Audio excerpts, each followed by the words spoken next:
네, 시작하도록 하겠습니다.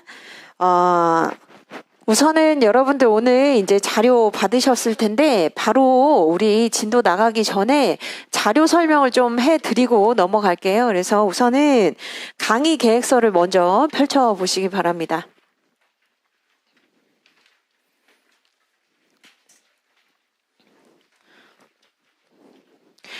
네, 강의 계획서 우선 보시면 전반적으로 우리가 어떻게 이제 강의가 진행이 되고 이번에 지금 공부하고 있는 게 어떤 사이클에 해당이 되는지 이런 것들이 이제 간략하게 나와 있어요. 그래서 말씀을 드리면 우리 시험은 이제 7월 내지는 8월 초에 이제 대부분 끝나게 됩니다. 그래서 8월 달에 2차 시험이 있기 때문에 이때를 역산해서 4번의 사이클이 이렇게 돌아가게 돼요. 그래서 보시는 것처럼 지금은 이제 1순환입니다. 1기 강의. 1기 강의는 이제 예전에는 기본 강의였었는데 최근에는 1월 달부터 시작하면 좀 늦기 때문에 이미 이제 작년 요렇게 하반기에 우리가 기본 기초 강의를 하고 1, 2, 3월 달에 1기로 이제 심화 강의를 하게 됩니다. 그래서 여기 이제 대부분은 아마 연기를 듣고 오셨을 거예요. 그래서 연기 때는 제가 너무 심도 깊은 얘기를 하지는 않고 우선은 전체 흐름은 요렇게 흘러가고 있는데 기본적인 개념은 이런 게 있다. 터치하듯이 이렇게 공부를 했을 겁니다. 그러면 지금은 이제 뭘 하시냐면 거기에 약간 이제 레이어드 한다 이렇게 생각을 하시면서 개념을 가볍게 터치하고 여기에 이제 살 붙이는 작업 이렇게 시작이 된다고 생각을 하시면 됩니다.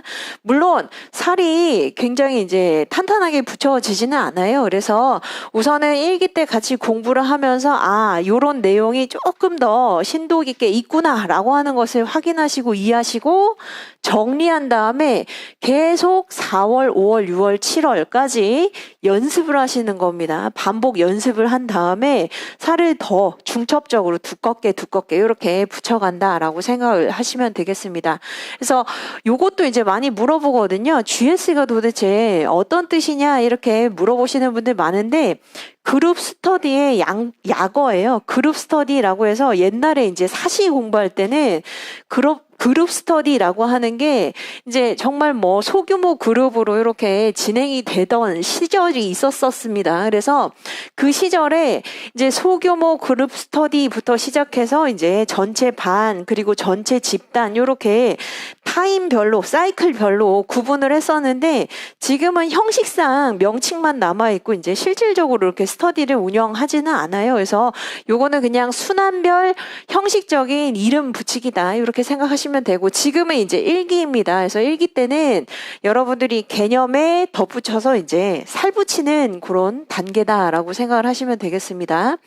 그리고 이제 인사노무 관리 같은 경우에는 여러분들이 필수 과목이기 때문에 다 공부하시는데 경영조직 같은 경우에는 선택 과목이어서 이제 한 60% 정도가 선택을 하거든요. 근데 어떤 방식으로 어떤 특성이 있는지 좀 다른 점을 설명을 해드리면 인사노무 관리는 여기 사진에 보시는 것처럼 우선은 원천 지식이나 원천 재료나 정보가 있어요. 그래서 그걸 이제 공부한 다음에 구슬 꿰기처럼 이렇게 깰 수도 있고 저렇게 다르게 깰 수도 있다는 얘기예요. 그래서 한마디로 논리에 맞게끔 나는 고임금 전략을 활용하는 게 좋다고 생각한다. 왜냐하면 이러한 이유 때문이다 라고 하는 것도 말이 되고 아니다. 나는 동종 유사업계와 거의 유사하게 그냥 주는 게 좋다고 생각한다.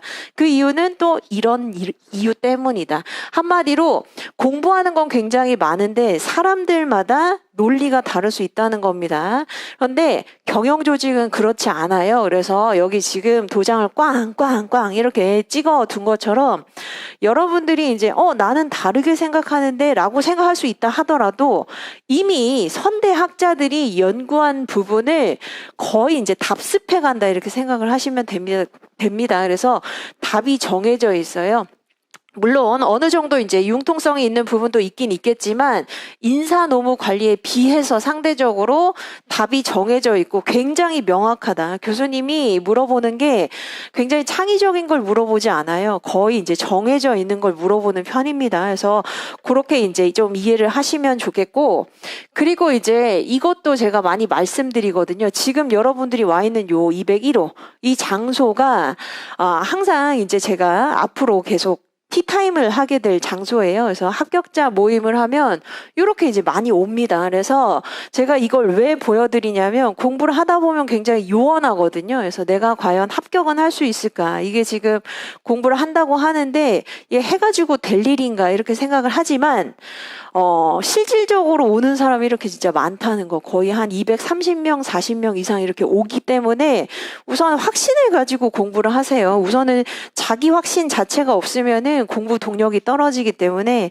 결국은 여기에서 내 옆에서 공부하던 사람 또는 끝까지 이제 힘을 내서 공부하는 사람이 결국 이렇게 합격자 모임에 온다라고 생각하시고 공부하시면 되겠습니다. 그리고 강의 진도표는 3번째 페이지에 나와 있어요. 그래서 강의 진도표대로 저희가 이제 진도를 나갈 예정입니다. 그래서 보시는 것처럼 오늘은 쪽지 시험은 없고 그냥 이제 오리엔테이션으로 가볍게 어떻게 공부해야 되는지, 그리고 1편, 2편 중에 이제 개인 수준 일부 이렇게 공부를 하게 될 겁니다. 그래서 조금 빠를 거예요. 조금 연기보다는 스피드하게 우리가 진행을 할 겁니다. 다만 그 중에서도 제가 어떤 부분에 여러분들이 조금 더 중점을 두어서 공부해야 되는지는 알려드릴 테니까 그거 위주로 이제 공부하시고 나머지는 그럼 그냥 버린다 이게 아니라 나머지 부분 같은 경우에는 눈에 바른다는 느낌으로 읽어보시면 됩니다. 그러니까 제가 이 부분을 우리가 좀 가볍게 읽고 넘어가죠 라고 얘기를 하면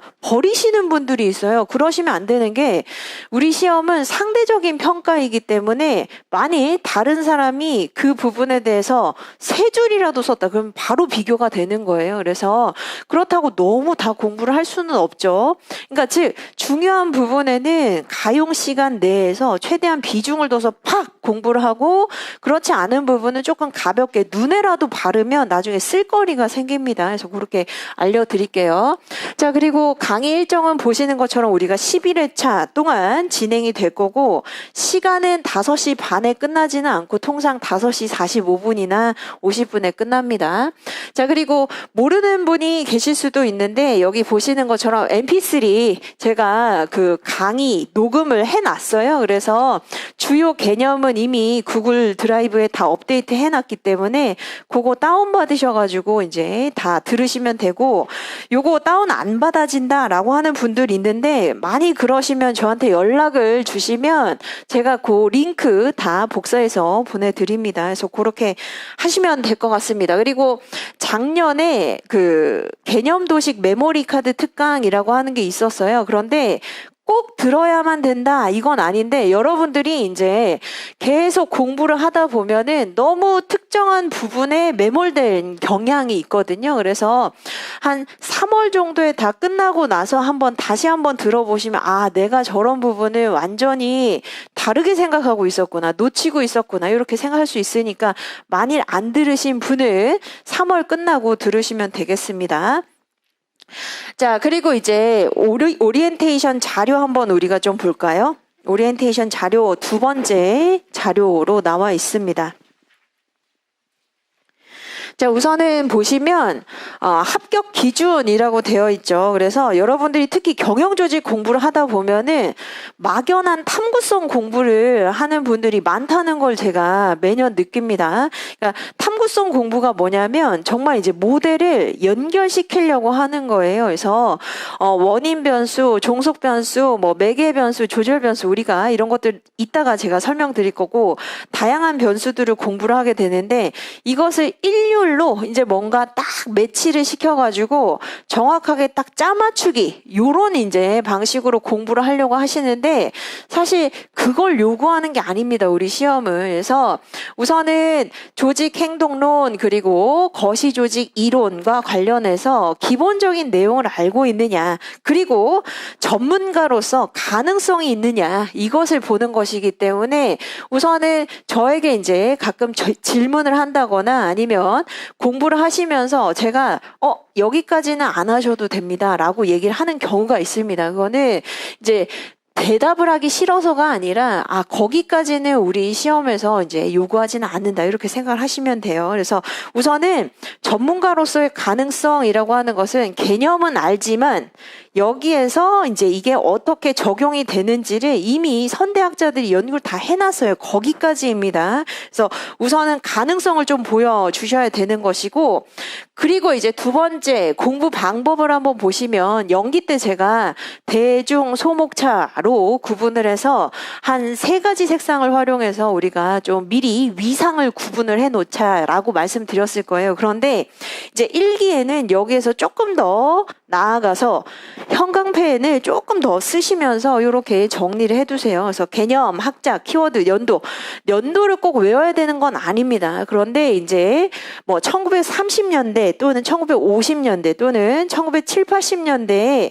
그 나름대로의 흐름이 있어요. 그렇죠? 흐름을 이제 느낄 수 있기 때문에 연도에도 이제 여러분들이 좀 이렇게 형광펜을 활용을 하시면 훨씬 더 좋을 것 같고 질문 방법은 다 나와 있습니다. 그래서 여기 보시는 것처럼 메일 그리고 핸드폰으로 질문을 하시면 되고 가장 신속하게 빠르게 대답을 받을 수 있는 건 카톡이에요. 그래서 문자는 사실 굉장히 길게 보내기가 좀 어렵기 때문에 카톡을 선호합니다. 그래서 웬만하면 이제 카톡으로 좀 보내주시면은 되겠다. 자, 그리고 오리엔테이션 자료 중에 다음 페이지 한번 보시면 선배가 들려주는 학습 노하우라고 하는 자료가 있을 겁니다. 자, 여기 이제 자료를 보시면 한 5개년 어치가 다 들어있는데 무조건 높은 점수만을 제가 선정한 것도 아니에요. 합격수기 중에서 여러분들이 이제 이 글을 읽고 상세하게 이제 어떻게 하면 되겠다라고 생각되는 이제 가장 친절한 그 설명을 제가 대표적으로 몇 개씩 이렇게 추렸습니다. 그래서 지금 29기부터 역순으로 해서 제가 이렇게 배치를 해놨거든요. 그래서 한번 보시면서 이 부분에 있어서는 나는 이런 걸 놓치고 있었다. 또는 나는 지금 이 사람이랑 성향이 비슷한 것 같다. 그러니까 이렇게 한번 해봐야 되겠다라고 하는 것을 한두 개 정도 오리셔가지고 여러분들 책에 붙여두세요. 이게 이제 굉장히 고밀도의 노하우가 다 담긴 것인데 한번 읽으면 다 잊어버립니다. 그래서 이런 부분을 참고하셔가지고 다 따라하려고 하지 마시고 이제 여기서 나랑 유사하다. 가장 적합하다. 그리고 지금 내가 궁금해하는 부분이다 라고 하는 것을 취하시면 되겠습니다. 아시겠죠? 그래서 요거는 제가 강의를 하지는 않고 여러분들이 오늘 집에 가셔가지고 복습하시면서 한번 가볍게 그렇게 읽어보시고 필요한 부분만 활용을 하시면 되겠습니다. 자, 그래서 저희 이제 바로 좀 진도를 나갈 텐데 자료 3번 한번 보시면 경영조직 체계라고 나와 있어요. 그런데 이 체계 첫 번째 우선 한번 보시면 1편, 2편, 3편, 4편 이렇게 구분이 되어 있죠. 그래서 1편은 한마디로 개괄적인 부분이에요. 그래서 우리가 뭘 배우고 왜 배우고 어떻게 이제 접근해야 되는지 이런 것들을 이제 얘기를 하게 됩니다. 그래서 오늘은 1편 그리고 2편 중에서도 가장 미시적인 어떤 조직 구성원들의 행동, 심리 이런 부분을 이제 공부를 하게 될 겁니다. 자, 그래서 우선은 경영조직론이라고 하는 것에 대해서 좀 알려드리면 경영조직론은 요 두 가지가 다 합해진 부분이에요. 그리고 정식 명칭은 아닙니다. 즉 대학교에서 경영조직론이라고 하는 건 없어요. 그 대신에 어떻게 이제 구성이 되어 있냐면 조직행동론 또는 조직론 또는 조직구조론이라고 하는 명칭으로 배우게 됩니다. 이걸 이제 합해가지고 우리가 경영조직론이라고 과목으로 그냥 설정을 한 것이죠. 그래서 우선 경영조직론의 첫 번째 파트가 조직행동론이에요. 조직행동론은 구성원들의 성격, 태도, 동기부여, 가치관 요런 것들을 이제 연구를 미시적으로 하는 겁니다. 자, 미시적으로 한다는 얘기는 뭐냐면 부분적이고 개별적인 부분만 우리가 연구를 한다는 거예요. 그래서 어떻게 좀 비유를 할 수 있냐면 한 집안에 이제 부부가 있어요. 그래서 아빠도 있고 엄마도 있고 딸도 있고 아들도 있다. 그랬을 때 딸의 성격은 어떤지 그리고 가치관은 어떤지 그 아들의 성격이나 가치관이나 동기부여 상태 정도는 어떤지 이런 것들을 개별적으로 보는 거. 이게 이제 조직 행동론입니다. 그래서 이게 어떻게 나중에 적용이 되냐면 여러분들 중에 기업으로 가시는 분들이 있을 수도 있고 법인에서 일하는 분들이 있을 수도 있는데 자, 기업, 법인 다 여러 사람들의 집단이잖아요. 집합이라고 볼 수 있습니다. 그랬을 때 여러분들이 한번 쭉 봐요. 쭉 보면서 강 팀장, 박 팀장, 강 과장, 그 다음에 박 부장 굉장히 많은 사람들이 있겠죠. 그랬을 때 저 사람이 왜 저렇게 행동을 할까? 저 사람은 어떤 원리, 원칙을 가지고 있길래 저런 태도와 행동을 보이는가? 이런 것들을 이제 해석을 할 때 조직 행동론에 대한 그 이론이라든지 여러 가지 지식이 적용이 될 수 있다는 겁니다. 그래서 개별 구성원들, 개인들의 어떤 행동을 파악하는 데 도움을 주는 학문, 이게 조직 행동론이다. 이렇게 보시면 돼요. 그래서 상당히 많은 이제 학문들 중에서도 심리학이 그 베이스가 되어 있습니다. 그래서 아주 나쁘게 말하면 저 인간이 왜 저렇게 이제 행동을 할까? 저 과장님은 도대체가 이해할 수 없는데 왜 저렇게 지금 하는 것일까? 이런 것들을 심리학적으로 또는 이제 여러 가지 사회학이라든지 정치학 다 적용이 될 수 있는데 대부분 심리학이 그 베이스가 된다고 생각하시면 돼요. 그래서 조직행동론 이게 이제 가장 기본이고 조직행동론이 여러분들이 지금 보는 표에 개인 수준 그리고 집단 수준까지 이렇게 포함하는 분야라고 보시면 되겠습니다. 그래서 대학교에서는 조직행동론을 거의 한 학기 또는 두 학기 동안 배워요. 그러니까 6개월 내지는 1년 동안 배우게 된다.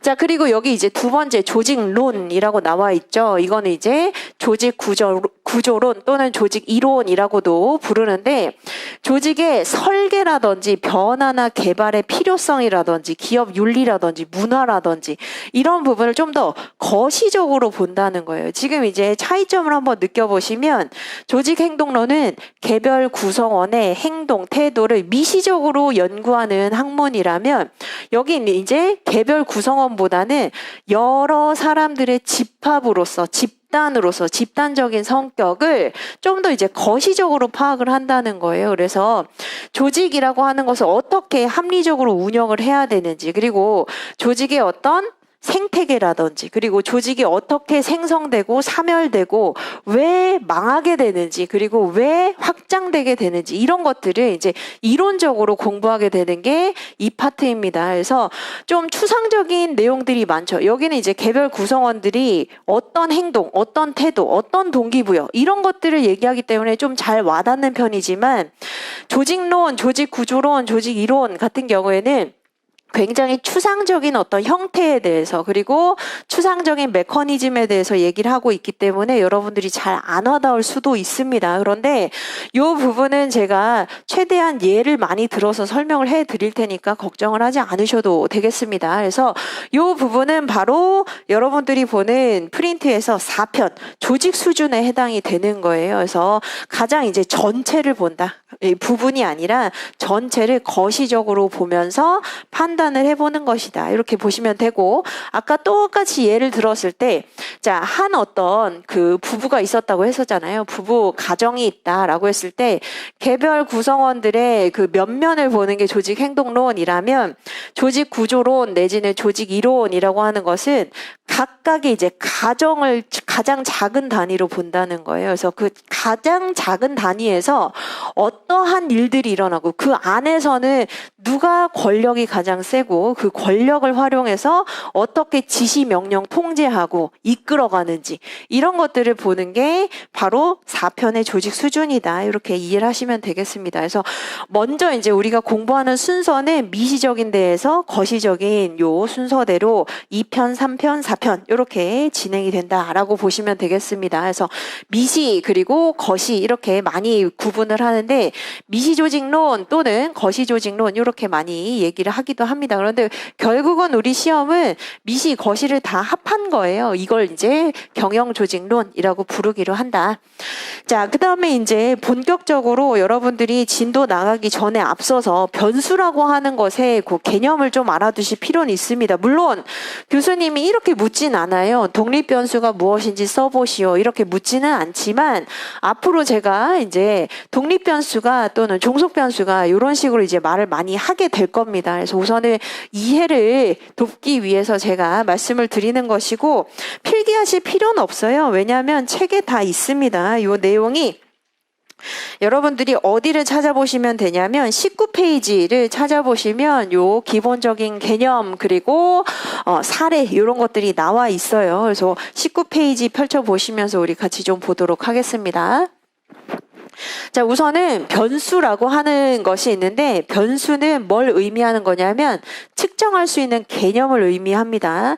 그 이유는 여러분들이 지금 이제 공부하게 되는 조직행동론이나 조직이론 같은 경우에는 추상적인 사회 현상을 말로 설명하는 경우가 많아요. 추상적인 사회 현상. 그러다 보니까 이러한 추상성을 어떻게 연구를 하느냐, 바로 변수라고 하는 개념으로 딱 확정을 지어서 연구를 하게 돼요. 그렇게 하려면 측정을 할 수 있어야 됩니다. 그러니까 지금 뭐 예를 들어서 생산성이라고 했을 때 생산성이라고 하는 말이 어떤 의미인지는 알겠지만 추상적이죠. 그렇죠? 생산성이 높아진다. 어떤 느낌인지는 알겠지만 뭐가 생산성이고 그 생산성을 어떻게 측정하고 관리할 수 있는지 이런 것들이 필요한데 그걸 우리가 변수라고 얘기를 하기로 한다는 거예요. 하나의 약속입니다. 그래서 이렇게 측정할 수 있는 것으로 확정을 지어서 사회 현상을 좀 더 과학적으로 연구를 할 수 있다는 겁니다.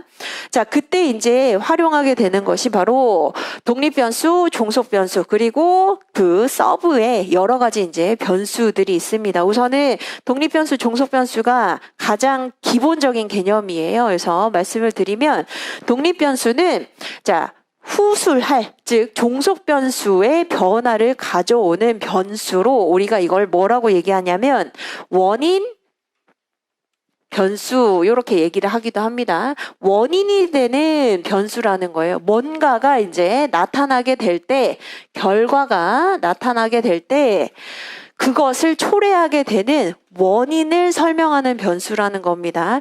아무래도 이제 시간적인 관계 측면에서 시간적으로 선후 관계에 있어야 되겠죠. 우선 결과 이전에 있어야 된다는 겁니다. 그래서 자, 종속변수, 즉 결과를 가져오는 원인을 우리가 독립변수라고 부르기로 한다는 겁니다.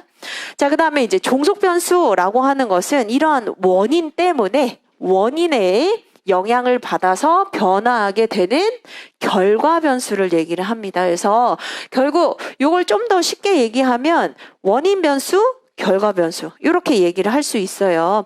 자, 그러면 한번 예시를 들어보도록 하죠. 자, 독립변수의 대표적인 게, 자, 지능이 높으면 기업 입장에서 생산성이 높아진다라고 이제 가설을 세우게 됩니다. 그래서 우리가 왜 지금 똑똑한 사람을 뽑아야 되느냐? 지능이 높으면 높을수록 이제 생산성이 높아지기 때문이다. 이렇게 모형을 만들 수가 있어요. 이론적인 모형을. 그래서 자, 지능이라고 하는 건 뭐가 되는 거죠? 원인이 되는 것이고 생산성이 높다라고 하는 것은 이제 결과가 되는 것이죠. 그래서 원인 변수를 우리가 독립 변수라고 부르고 결과 변수를 종속 변수라고 부른다는 겁니다. 자, 그런데 이렇게 딱 보시면 약간 어떤 느낌이 들죠? 약간 너무 점프한 거 아닌가? 약간 이런 생각이 들기도 하죠. 그래서 자, 요걸 조금 더 이론을 정교하게 이어줄 수 있는, 그리고 논리적인 타당성이나 설득력이 높아질 수 있는 제3의 변수가 필요하기도 합니다. 그게 이제 바로 매개 변수 또는 조절 변수가 될 수 있는 거예요. 자, 그래서 우선은 지능이 높으면 생산성이 높아진다라고 하는 것도 일견 타당하긴 하지만, 예를 들면 지능이 높으면 과업 수행 능력이 높아지기 때문에, 즉 과업 수행 능력이 높아지기 때문에, 그러니까 한마디로 맡은 일을 착실하게 잘 해낸다는 거예요. 그래서 생산성이 높아진다라고 하면 조금 더 정교하죠. 그렇죠? 논리가 타당하다고 볼 수 있겠습니다. 자, 그래서 매개 변수는 뭐냐면 지금 우리가 본 원인, 결과 사이에서 결과를 이끌어내는 이유를 설명을 해주는 변수, 이것을 바로 매개 변수라고 얘기한다는 거예요. 그래서 과업 수행 능력, 이게 매개 변수에 해당이 되고, 이게 굉장히 좀 어려운 개념이기 때문에 여러분들한테 조금 더 간단하게 얘기를 해드리면 징검다리 변수라고 생각을 하시면 됩니다. 즉 지능이 높으면 생산성이 높아진다가 아니라 지능이 높으면 과업 수행 능력이 높아지기 때문에, 그래서 어떻게 된다? 일을 맡기게 되면 훨씬 더 착실하게, 성실하게, 그리고 성공적으로 해낼 확률이 높아지기 때문에 생산성이 높아진다라고 하는 논리적 타당성, 논리적 정교함을 받쳐주는 변수, 즉 징검다리로서 논리를 구성을 해주는 변수를 우리가 매개 변수라고 얘기를 한다. 자, 그 다음에 이제 밑에 보시는 조절 변수도 사실 존재합니다. 조절 변수는 자, 독립 변수와 종속 변수 간의 관계에서 독립 변수의 효과를 중간에서 조절한다라고 나와 있죠. 사실 이제 굉장히 조절 변수가 조절하는 것이다, 이렇게 설명을 하면 잘 안 와닿을 수 있기 때문에 한번 보도록 하죠. 자, 지능이 높으면, 요것만 우리가 따로 떼서 보죠. 지능이 높으면 과업 수행 능력이 높다라고 하는, 이것도 이제 원인, 결과가 되는 거죠. 물론 이렇게 본다면 과업 수행 능력이 원인, 그리고 생산성이 결과가 되는 겁니다. 그래서 원인, 결과 이렇게 볼 수 있는데, 이때 자, 노력 여하에 따라, 한마디로 노력을 얼마나 더 많이 하는지에 따라서 과업 수행 능력이 완전히 좋을 수도 있는 것이고 조금 그에 미치지 못할 수도 있다는 겁니다. 물론 똑똑한 사람이 일을 잘하겠지만 노력을 하면 더 잘할 수 있겠죠. 그렇죠? 그래서 자, 조절 변수는 강도를 조절한다고 생각을 하시면 돼요. 강도. 더 강하게 만들어주느냐, 아니면 그 정도는 아니지만 조금 약하게라도 기능을 하느냐, 영향을 미치느냐, 이렇게 보시면 되겠습니다. 그래서 조절 변수라고 하는 것은 강도를 조절해 주는 변수다, 이렇게 보시면 되겠습니다. 그러면 우리가 이제 요런 하나의 모형이 만들어지죠. 그렇죠? 그래서 원래는 이제 연구라는 게 어떻게 시작이 되냐면, 우리가 처음 봤었던 그 순서대로, 자, 지능이 높으면 생산성이 높다. 자, 그런데 다른 학자들이 보기에는 너무 논리적으로 지금 이질감이 있고 점프한 것 같아. 그러면 다른 학자들이 다시 이제 연구를 하면서 뭐가 생길 수가 있죠? 매개 변수가 생길 수가 있고, 또 여기에서 좀 더 강도를 조절해주는 조절 변수도 붙일 수가 있다는 겁니다. 그러면서 모형이 좀 복잡해지기도 한다. 그래서 지금은 이렇게 단순한 모형은 공부하진 않아요. 여러분들 책에 보시면 굉장히 단순한 모형 있긴 있지만 거의 초창기 버전이라고 생각하시면 되고, 대다수는 매개 변수 또는 조절 변수로 얘기를 하는 경우가 많습니다. 그래서 아무래도 현대로 넘어오게 되면서 매개 조절에 대한 이제 연구가 많이 진행이 된 것이죠. 그래서 대표적으로 여러분들이 인사관리 시간에 알고 있는 그 모형으로 설명을 드리면, 그게 바로 직무특성 모델이 원인 변수, 결과 변수, 그리고 매개 변수, 조절 변수가 다 존재하는 모형이라고 보시면 됩니다. 자, 그럼 한번 생각을 해보세요. 처음엔 어디에서 시작을 했죠? 처음에는 자, 직무를 5가지 특성을 살려주면 맨 마지막에 결과인 개인이나 작업 결과가 좋아진다라고 하는 데에서 시작이 됐단 말이에요. 그런데 너무 점프한 것 같죠? 그렇죠? 그러니까 점점 연구를 더해 가면서 뭐가 이제 생겼다? 직무를 이렇게 5가지 특성으로 구성을 해주면 개인의 심리 상태를 흔들어 놔서, 그러니까 심리가 지금 달라진다는 거예요. 뭔가 개인의 심리 상태 자체를 다르게 형성시켜서 심리가 결국은 좋은 결과를 만든다.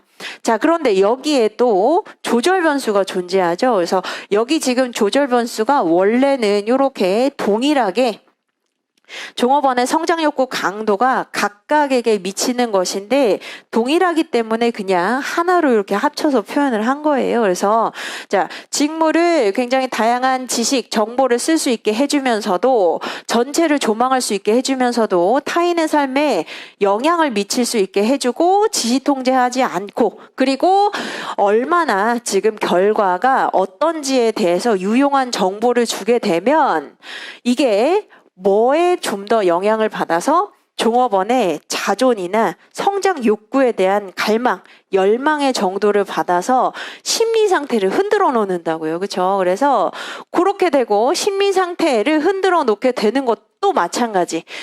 종업원 구성원이 가지고 있는 개개인이 가지고 있는 열망의 정도에 따라서 결과를 드라마틱하게 아주 좋게 만들 수도 있고 그렇지 않게 만들 수도 있다는 겁니다. 그래서 여기 보시면 이제 중요 심리 상태가 징검다리 변수라고 할 수 있는 매개 변수에 해당이 되는 것이고 종업원의 성장 욕구 강도가 조절 변수에 해당이 되는 거예요. 그래서 초창기 버전은 여러분들이 안 배웁니다. 사실 이 초창기 버전은 즉 원인 변수가 결과 변수에 영향을 줬었던 것은 터너라고 하는 학자가 이제 시작이 돼서 여러분들은 이거 누가 주장을 한 걸로 공부를 하게 되죠?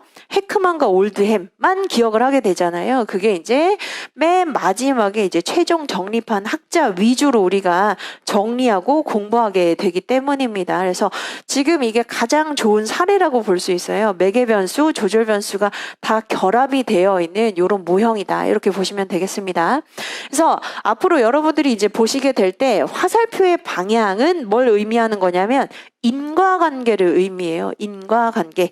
한마디로 시간적인 측면에서 선후 관계라는 것이죠. 영향을 주게 되는 관계라는 겁니다. 그래서 인과관계는 이렇게 화살표로 수평선 중에서도 이제 화살표로 표시를 하게 되고 자 매개 변수는 중간에 징검다리 변수라고 했었잖아요. 중간에 이렇게 낑겨 있는 경우가 많습니다. 그리고 조절 변수는 주로 어떻게 표현하게 된다? 위에서 또는 아래에서 이런 화살표로 표현을 하게 됩니다. 그래서 요거는 이렇게 이제 이해를 해두시면 되고 자, 인과관계 측면에 있어서 여러분들이 꼭 알아둬야 되는 세 가지 요건이 있어요. 그래서 19페이지 그 공란 여백에다가 좀 써두시는 게 필요하겠습니다. 인과관계의 성립 요건. 인과관계의 성립 요건. 자, 첫 번째는 시간적인 선후 순서로 이루어져 있어야 된다는 겁니다. 시간적인 선후 관계, 선후 순서로 이루어져 있어야 된다. 아까 요거 이제 말고 제가 말씀을 드렸었던 그 예시로 한번 생각을 해보시면 자, 지능이 높으면 생산성이 높아진다 라고 봤을 때 자, 지능이라고 하는 게 먼저 와야 되는 것이죠. 그렇죠? 생산성이 높으면 지능이 높아진다? 이건 아니라는 거예요. 그렇죠? 그래서 자, 시간적인 선후 순서 이게 맞아야 된다는 겁니다. 선후 관계의 위치에 있어야 된다. 자, 그 다음에 두 번째로 요 두 가지 변수는 서로 상관관계, 관련성이 있는 것이어야 돼요. 관련성이 있는 변수로 연구가 되어야 된다. 자, 그 다음에 세 번째는 뭐냐면 제3의 변수가 통제돼야 된다는 거예요. 정말 이것만이 원인이 되는 것인지 제3의 변수, 엑스트라 변수가 다 통제가 돼야 된다는 겁니다. 통제가 되어야만 인과관계로 인정이 될 수 있다. 이렇게 이제 보시면 돼요. 자, 이게 이제 인과관계다. 이렇게 생각을 하시면서 이제 저희는 바로 1편으로 좀 보도록 하겠습니다. 그래서 요 조직행동 개관에서는 여러분들이 엄청 자세하게 하나하나 이렇게 보실 필요는 없는데 그래도 좀 중요한 주제가 있습니다. 그래서 기출문제 한번 보시면서 아, 요런 것들이 여기에서 나왔구나 라고 보시면 되겠습니다. 15회 때 한번 보시면 조직 효과성의 개념을 설명하고 이것을 측정하는 다양한 지표들을 기술해 보시오 라고 25점짜리 약술 단문으로 나왔어요. 자, 우선은 조직 효과성이라고 하는 개념을 그럼 우리가 알아야 된다라고 생각할 수 있고 이와 관련해서 공부하게 되는 게 조직 효율성이라고 하는 개념입니다. 그래서 어떤 차이가 있는지를 우리가 공부를 해보고, 사실 이때만 해도 조직 효과성을 측정할 수 있는 지표는 3가지밖에 없었습니다. 그런데 현재는 지금 이로부터 꽤 많은 시간이 지났잖아요. 그래서 6가지가 있거든요. 그래서 6가지 한번 공부를 해보도록 하겠습니다. 자, 그래서 우선은 조직이라고 하는 것의 개념을 한번 보시면 지금 이걸 외우실 필요는 없어요. 계속 어차피 우리가 이해를 하면서 중첩되게 공부를 하는 부분입니다. 우선 조직이라고 하는 것은 필수적으로 뭐가 필요하냐면 목적이 필요해요. 목표나 목적이 필요합니다. 그러니까 돈을 버는 것 또는 어떤 명예를 추구하는 것 등등의 목적이 필요하다는 거예요. 근데 개인의 목적이 아니라 여러 사람들의 그 목표나 이해 가치가 일치해야 됩니다. 그래서 첫 번째 이렇게 나와 있는 게 공동의 목표를 가지고 라고 나와 있죠. 공동의 목표를 가지고, 자, 체계화된 구조에 따라서 라고 나와 있습니다.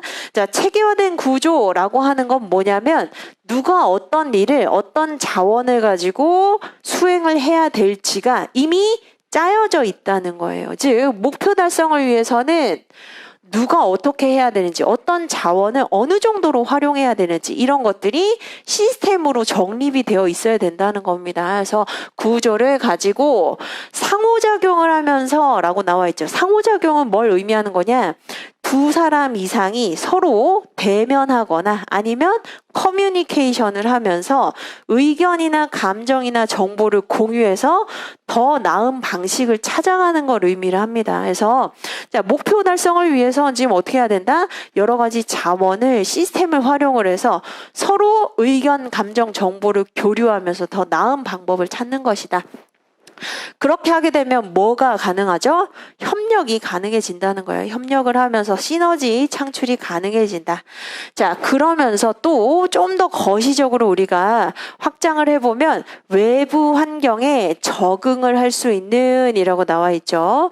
자, 외부 환경에 적응을 할 수 있는 이라고 하는 것은 뭘 의미하는 거냐면 종전에만 하더라도 여러분들 이미 인사관리 시간에 뭘 공부를 한 적이 있냐면 1910년대 그리고 1930년대 같은 경우에는 외부 환경, 기업 외부에 있는 요소들이 그렇게 변화가 심하지 않았기 때문에 기업 내부의 원리 원칙만 잘 세워가지고 운영을 해도 성과가 났었어요. 그런데 1960년대, 70년대 들어오면서 환경이 어떻게 되죠? 동태성을 띠게 된다. 한마디로 급변하게 된다는 거예요. 경제적인 환경이, 정치적인 환경이, 기술 환경이 이런 것들이 급변하게 되면서 그때 탄력적으로 민감하게 대응을 해야 될 필요가 많아졌다는 겁니다. 그런 집단들을 이제 우리가 조직이라고 얘기를 합니다. 이걸 외우실 필요는 없어요. 그러니까 지금 그냥 느낌을 느끼시면 되는 게 우선은 조직이라고 하는 것은 2명 이상이 있어야 되겠고, 왜냐?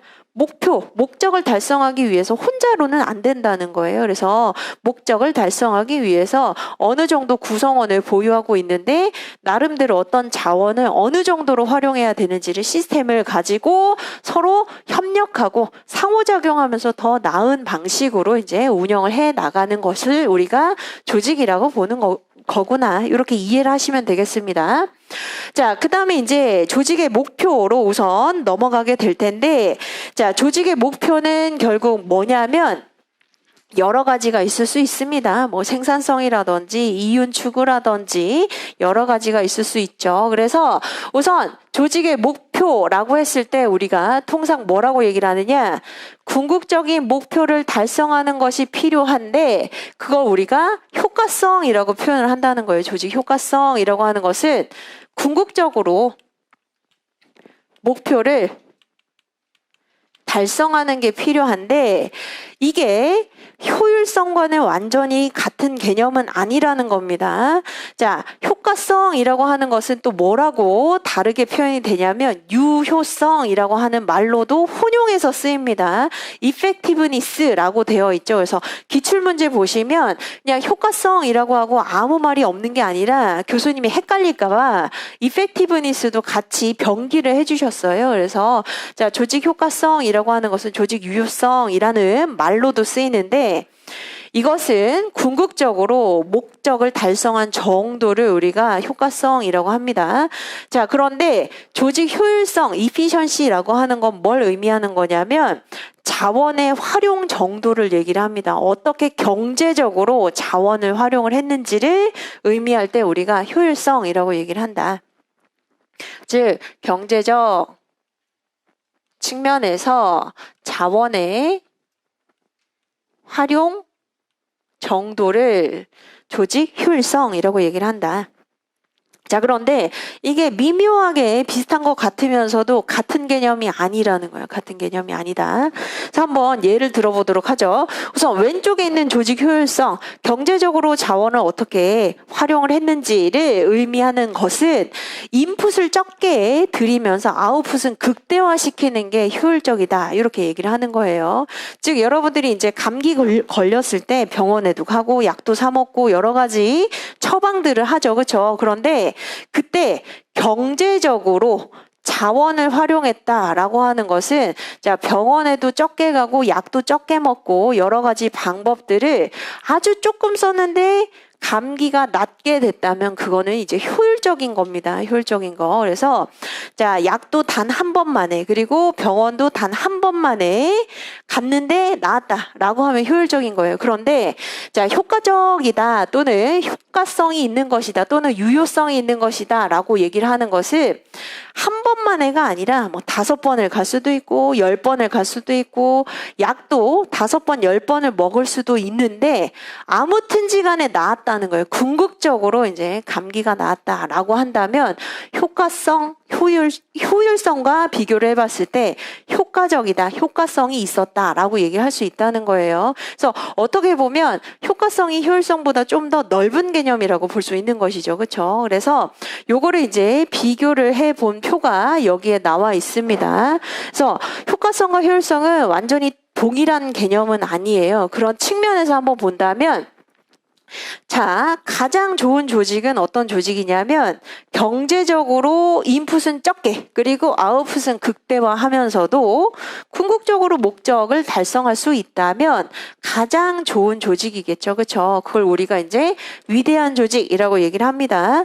자, 위대한 조직은 여러분들이 어디서 들어본 적 있냐면 짐 콜린스의 Good to Great이라고 하는 저서에서 마지막에 이제 좋은 기업을 넘어 위대한 기업으로 또는 좋은 조직을 넘어 위대한 조직으로 할 때 그 마지막 그 조직을 얘기를 합니다. 그래서 목적도 달성하면서 자원 활용을 굉장히 경제적으로 했다는 거예요. 그래서 이런 이제 조직이 가장 이상적이다. 자, 그런데 때로는 그렇지 못한 경우가 많죠. 그렇죠? 그래서 각각 높고 낮음이 다른 경우가 존재합니다. 요거는 이제 묻지는 않아요. 요거는 이해만 하시면 됩니다. 자, 우선은 효율성은 높은데 목적 달성이 조금 애매한 경우도 있어요. 그래서 그런 경우를 뭐라고 한다? 장사꾼 조직이라고 이제 많은 학자들이 분류를 합니다. 그냥 이윤 추구에만 이제 매몰된 조직을 우리가 장사꾼 조직이라고 하는 것이죠. 반대로 자, 효율적이진 않은데 궁극적인 목적을 달성한 조직도 있어요. 대표적으로 비영리 단체라든지 사회공익기관이라든지 학교라든지 의료기관이라든지 이런 것들 생각을 해보시면 돈 버는 게 최고의 가치는 아니지만 즉 한마디로 효율, 이율 그리고 이윤을 추구하는 게 최고의 가치는 아니지만 그래도 사회공익적인 목적을 달성하는 경우도 있거든요. 그런 경우가 여기에 해당이 된다. 자, 그 다음에 슬프게도 둘 다 낮은 경우도 있다는 겁니다. 그럼 우리가 이제 무가치 조직 이렇게 분류를 할 수 있다. 그럼 모든 조직은 어떻게 되는 게 가장 좋다? 위대한 조직이 되는 게 가장 좋겠죠. 그렇죠? 그래서 위대한 조직이 되기 위해서 우리가 조직 행동 그리고 조직론 이런 것들을 연구를 하게 되는 겁니다. 자, 그 다음에 이제 바로 세 번째로 우리가 좀 넘어가 보면 조직 효과성, 이러한 이제 궁극적인 목적을 달성한 정도를 측정할 수 있는 여러 가지 방법들이 있다는 거예요. 그 중에서 전통적인 방법이 있고 현대적인 방법이 있습니다. 그래서 전통적 방법의 3가지, 현대적 방법의 3가지를 우선 공부를 하게 될 텐데 책은 어디를 펼쳐보시냐면 7페이지를 펼쳐보시면 됩니다. 자, 7페이지 한번 보도록 하죠. 자, 궁극적으로 목적을 달성했는지를 볼 수 있는 전통적인 방식 중에 하나가 여기에서 이제 매핑은 이렇게 세 가지가 되어 있는데 순서는 여기에서부터 합니다. 그 이유는 대다수의 조직이 영리 기업이고 이윤을 추구하는 게 가장 큰 목적이기 때문에 순서는 이렇게 이제 배치가 되어 있다 하더라도 우리가 교과서에서 다루는 순서는 목표 달성 접근법부터 공부를 하기로 한다. 대다수의 조직은 여기에 해당이 된다는 거예요. 자, 목표 달성 접근법이라고 하는 것은 목표를 궁극적으로 달성한 그 아웃풋, 산출물, 아웃풋에 초점을 두고 산출물이 얼마나 크냐, 그리고 산출물이 무엇이 나왔느냐, 이것을 계량화함으로써 정말 괜찮은 산출물이 나왔다면 목적을 달성했다고 인정한다는 겁니다. 그게 바로 목표 달성 접근법인데 여러분들이 알고 있는 기업 생산성의 지표들 있잖아요. 그게 다 여기에 해당이 된다고 보시면 돼요. 그래서 예를 들면 영업이익률, 생산액, 그리고 매출액, 결합률, 이직률 이런 것들이 다 여기에 해당이 된다고 보시면 됩니다. 물론 결합 또는 이직률 같은 경우에는 낮은 게 좋고 나머지는 이제 높은 게 좋겠죠. 그래서 자, 목표 달성 접근법이라고 하는 것은 여러분들이 재무적인 지표로서 나타낼 수 있는 모든 것들, 이런 것들이 여기에 해당이 되고 대부분의 사기업들이 여기에 해당이 된다고 보시면 됩니다. 다만 여기에서 이제 여러분들이 연기와 다른 게 조금 이해를 하셔야 되는 게 있어요. 조직에서는 공식 목표가 있고 운영 목표가 있습니다. 공식 목표, 운영 목표가 있는데 공식 목표는 뭐냐면 굉장히 추상적이고 가치 판단이 들어있는 목표를 얘기를 합니다. 예를 들어서 현대자동차의 공식 목표라고 한다면 여러분들의 삶의 파트너가 되는 것, 이런 것들이 이제 공식 목표라고 할 수 있어요. 현대차 생각을 해보죠. 현대차. 자, 차 만드는 회사의 공식 목표는 사실 돈 많이 버는 것이죠. 그러나 자, 가치 판단에 있어서 굉장히 추상적이고 좀 더 이상적인 부분을 표현하는 목표를 우리가 공식 목표라고 부른다는 겁니다. 그래서 차를 통해서 뭘 할 수 있죠? 삶을 더 윤택하게 만들 수 있잖아요. 그리고 행복한 여러 가지 이벤트를 만들어 줄 수 있다는 거예요. 그런 측면에서 현대차의 공식 목표다라고 하는 것은 여러분들의 삶에, 그리고 다양한 사람들의 삶의 파트너가 되는 것, 이런 것들이 공식 목표다, 이렇게 얘기를 합니다. 그런데 자, 이 공식 목표를 달성하게 하기 위해서는 구체적인 목표가 필요해요. 그걸 우리가 이제 운영 목표 이렇게 얘기를 하기도 한다는 겁니다. 그래서 공식 목표를 달성하기 위한 구체적인 목표, 수단적인 목표, 이것을 우리가 운영 목표라고 얘기합니다. 그래서 아까 제가 말씀드린 것처럼 자, 여러 사람들의 삶에 있어서 이제 파트너, 동반 파트너가 되는 것, 이게 공식 목표라면 운영 목표는 뭐가 되어야 되죠? 우선은 돈을 많이 벌어야 될 겁니다. 돈을 많이 벌어서 혜택을 기술로서 이제 승화시켜서 파트너로서 여러분들의 삶을 윤택하게 만들어주겠다라고 하는 게 가능한 것이죠. 그래서 운영 목표는 주로 굉장히 계량적이고 가시적이고 구체적이고 수단적이고 재무적인 목표가 주로 많아요. 주로 많다. 다라고는 할 수 없지만 주로 재무적이고 가시적이고 이제 계량적이고 이런 목표들이 공식 목표를 뒷받침해 줄 수 있기 때문에 여기에 해당이 된다. 자, 그렇다면 목표 달성 접근법은 공식 목표와 운영 목표 중에서 어디에 좀 더 가깝다고 볼 수 있냐면 운영 목표에 가깝다고 볼 수 있는 거예요. 운영 목표에 가깝다.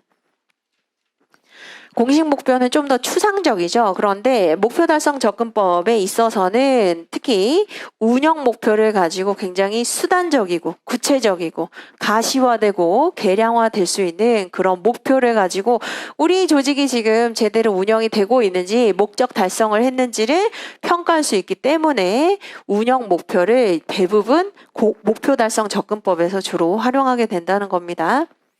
자, 우선은 목표 달성 접근법은 어떠한 단점 내지는 한계가 있냐면 첫 번째, 우선 조직이라고 하는 그 메커니즘을 생각을 해보시면 조직은 여러 이해관계자들의 집합이에요. 그러다 보니까 목표가 단 하나가 아닐 수 있다는 겁니다. 즉 복수 목표가 존재하다 보니까 이해관계가 굉장히 복잡하게 얽혀 있고 상충될 수 있다는 거예요. 상충될 수 있다. 자, 그래서 그런 측면에서 목표 달성 접근법은 한계점 내지는 비판점이 뭐가 있다고요? 목표가 복수일 수 있다. 자, 복수라는 데서 우리가 또 추론을 해보죠. 어떠한 또 다른 이제 한계점이 있을 수 있냐면 어떤 목표가 더 중요한지에 대해서는 주관성이 개입될 수 있기 때문에 이런 부분에 대해서도 갈등이 존재할 수 있다는 겁니다. 갈등이 존재할 수 있다.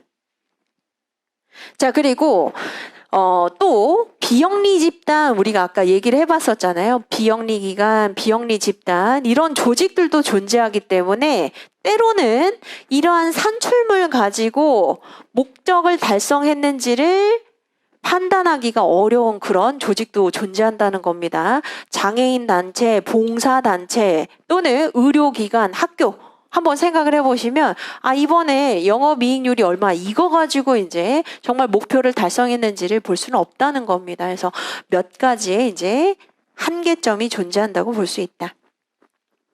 자, 그러면 이제 완전히 우리가 관점을 바꿔서 자, 자원기준 접근법으로 한번 넘어가 보도록 하죠. 자원기준 접근법은 좀 반대로 생각을 해보시면 돼요. 목표 달성 접근법은 궁극적으로 어떠한 산출물을 가지고 우리가 조직의 목표를 달성했는지를 보는 것이라면 자원기준 접근법은 얼마나 좋은 자원이 투입이 되었는가를 가지고 결국 인풋을 가지고 본다는 거예요.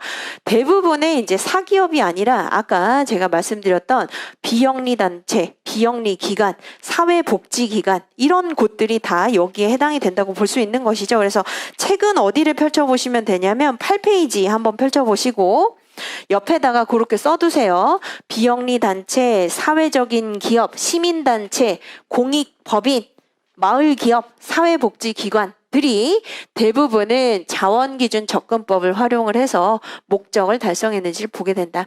비영리단체, 사회적 기업, 시민단체, 공익법인, 마을기업, 사회복지기관이 여기에 해당이 된다고 볼 수 있겠습니다. 자, 그런 이제 기관 같은 경우에는 어떻게 하죠? 우리가 돈 많이 벌었어. 그게 결국은 조직의 성공이나 목적 달성을 의미하는 건 아니기 때문에 주로 뭘 가지고 얘기하냐면 우리가 기부금을 많이 받았어. 이런 것들로 많이 얘기를 하거든요. 그렇죠? 그래서 우리 기업이 굉장히 사회 활동을 많이 하는 것으로, 공익 활동을 많이 하는 것으로 이름이 나 있기 때문에 많은 자원을 투입할 수 있는 기관으로 인정받았다. 한마디로 기부금을 많이 이제 받았다라고 하는 그런 것들로 이제 평가를 하게 된다는 겁니다. 우리 기관이 정평이 나 있어. 그러니까 많이 기부를 했다. 기부했다는 것은 결국은 뭘 의미한다? 우리가 지금 운영을 잘하고 있다는 것을 인정받은 것이다. 그래서 목표 달성 접근법과 완전히 다른 개념이죠.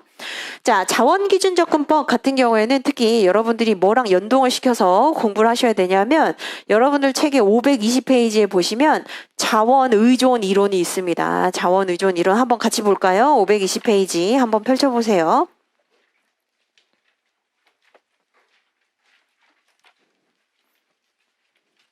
네, 자원의존 이론이 있죠. 맨 밑에 문단에 있습니다. 자원의존 이론 굉장히 좀 어려운 이론이긴 하지만 쉽게 생각을 해보세요. 자, 현대 기업으로 오면서 어떤 조직도 어떤 기업도 자족적일 수는 없다는 거예요. 혼자 살아남을 수는 없다. 그런 측면에서 어떻게 해야 된다? 조직은 환경에 의존할 수밖에 없는 상황인데 의존도를 낮추려면 어떻게 해야 되죠? 자율성과 독립성을 키워야 되는 것이고 그런 측면에서 환경에 영향력을 행사하려고 한다라고 보는 이론이 바로 자원의존 이론입니다. 한마디로 의존도를 낮추는 게 필요한데 의존도 낮추는 여러 가지 방식들, 방법들을 구사하게 된다. 이게 바로 자원의존 이론입니다. 자원의존 이론이 어떻게 보면 여기 자원기준 접근법에 해당되는 이론이라고 보시면 돼요. 그래서 결국 여러 환경의 의존도 부품 공급업체라든지 소비자라든지 여러 영향을 받을 수 있는 요소로부터 의존성을 떨어내려면 어떻게 해야 된다? 스스로 이제 살아남아야 되는데 사실 그게 쉽지 않으니 그런 측면에서 적극적으로 영향력을 행사해서 자원을 획득하고 유지하는 게 중요하다는 거예요. 자원을 획득하고 유지할 수 있는 능력이 굉장히 중요하다. 그래서 아까 뭐라고요? 기부금 이런 것들을 가지고 자원기준접근법에서는 우리가 기부금을 획득할 수 있는 단체야. 기부금을 잘 유지하고 운영할 수 있는 단체야 라고 인정받는 게 중요하다는 것이죠. 자, 그래서 요 이론은 지금 우리가 공부를 하기보다는 다시 이제 책 8페이지로 돌아오셔가지고 자원기준접근법은 지금 자원의존 이론이랑 거의 일맥상통한 부분이 있다. 이렇게만 적어 두시면 되겠습니다. 자, 그래서 밑에 보시는 측정 지표 한번 보시면 자, 자원기준접근법에서 활용하는 측정 지표는 협상 지위, 판별 능력, 관리 능력 이런 것들이 있는데 이게 왜 여기에 해당이 되는 것이냐면 자, 이미 협상 지위, 판별 능력, 관리 능력, 대응 능력이 있어야만 들어오는 기부금을 안정적으로 운영할 수 있다고 인정받을 수 있기 때문이에요. 그렇죠? 그래서 다른 타 기관보다 신뢰도가 있고 명망이 있고 어느 정도 안정적으로 운영할 수 있기 위해서는 협상 지위에 있어서도 좀 더 우위에 있고 관리 능력도 탁월하고 그리고 판별할 수 있는 능력, 같은 자원도 이제 어떻게 활용하느냐 이런 것들을 판별할 수 있는 능력이 탁월하다 이렇게 인정받을 수 있어야 기부금을 많이 받을 수 있듯이 측정 지표는 이미 형성되어 있는 지위를 가지고 또는 능력을 가지고 우리가 볼 수 있다는 겁니다. 자, 그 다음에 이제 자원기준접근법의 한계점을 한번 보도록 하죠. 우리가 바로 생각을 한번 해볼 수 있는 게 어떤 한계점이 있죠? 자, 투입이 되면서 바로 산출로 이어지는 게 아니죠. 투입과 산출 사이에는 굉장히 긴 기간 그리고 여러 가지 에피소드들이 있기 때문에 인풋이 들어왔다고 해서 반드시 성공적인 아웃풋이 날이라는 보장이 없어요. 그런 측면에서 비판받을 수 있다는 겁니다. 그래서 자원기준접근법은 인풋과 아웃풋 사이에 그 시간적인 측면 에피소드 측면에서 거리가 멀기 때문에 운영을 잘못하면 결국 어떻게 된다? 산출물이 좋지 않게 나올 수도 있다는 거예요. 자, 뿐만 아니라 동그라미 3번 한번 보시면 투입할 때 자원에 대한 가치 판단은 환경에 따라서 달라질 수도 있다. 즉, 아까는 제가 이제 기부금이라고 하는 걸 가지고 이제 설명을 드렸지만 기부금이 아니라 뭐 쌀로 받는다든지 아니면 정보를 받는다든지 아니면 다른 시설 투자를 받는다든지 여러 가지가 있을 수 있는데 이런 것들은 어디에 영향을 많이 받을 수밖에 없는 거냐면 환경 요소에 영향을 받을 수밖에 없는 거예요. 그렇죠? 그런 측면에서 그 가치는 시시각각 달라질 수 있다는 겁니다. 그러다 보니까 자원기준접근법도 이제 완전한 방식은 아니다. 자, 그 다음에 이제 내부 프로세스 접근법으로 한번 넘어가 보도록 하죠. 자, 내부 프로세스 접근법은 요 가운데 있는데 초점을 맞춘 겁니다. 그래서 자, 같은 자원을 투입받는다 하더라도 한마디로 내부 운영을 어떻게 하느냐에 따라서 달라질 수 있는 거잖아요. 그렇죠? 그렇기 때문에 변환 과정에 초점을 맞춘 것이고 자, 이 변환 과정 안에 들어가는 게 뭐냐면 여러분들이 인사관리에서 공부하는 인사관리 시스템 또는 팀 분위기 조직, 문화 이런 것들이 다 여기에 들어간다고 생각해 보시면 됩니다. 같은 돈을 또는 같은 사람을 또는 같은 시설을 투자한다 하더라도 인사관리 어떻게 하느냐 또는 조직 문화가 어떻게 형성되어 있느냐 신뢰 분위기는 어느 정도로 형성되어 있느냐 이런 것들에 따라서 산출물이 다르게 나타날 수 있다는 거죠. 그렇죠? 그래서 변환 과정에 초점을 맞추되 여기에 활용할 수 있는 측정 지표 같은 경우에는 여러분들이 인사관리에서 공부하는 확보, 개발, 평가, 보상, 유지, 이직, 관리, 기능과 같은 것들 그리고 조직, 분위기, 풍토, 신뢰 이런 것들이 여기에 해당이 된다고 볼 수 있다. 자, 그런데 이것도 마찬가지 변환 과정에 초점을 맞추는 것도 한계점이 존재해요. 그래서 여기 동그라미 1번 한번 보세요. 자, 이러한 접근법 같은 경우에는 조직의 효과성 자체보다는 수단에 너무 초점을 맞추고 있다는 겁니다. 그래서 결과론적으로 이제 정말 영업이익률, 매출액, 생산액 이런 것들보다는 우리가 팀 분위기가 좋다 또는 조직 문화가 지금 괜찮다 또는 기능들이 모델이 잘 구축이 되어 있다. 이런 데 초점을 맞추다 보니까 어떻죠? 추상적이라는 거예요. 굉장히 추상적이다. 자, 그리고 어떤 사람은 인사 기능 또는 조직 문화를 좋게 평가할 수도 있지만 다른 사람들은 또 다른 어떤 가치 판단을 할 수 있다는 겁니다. 그런 측면에서 사람들의 주관성이 개입이 될 수 있다는 거예요. 어떤 사람은 지금 이 조직이 잘 돌아간다라고 판단할 수도 있지만 다른 어떤 또 사람들은 다른 시야, 다른 관점, 다른 초점에서 다르게 판단할 수도 있는 것이다. 주관성 개입에 문제가 생길 수밖에 없는 것이다.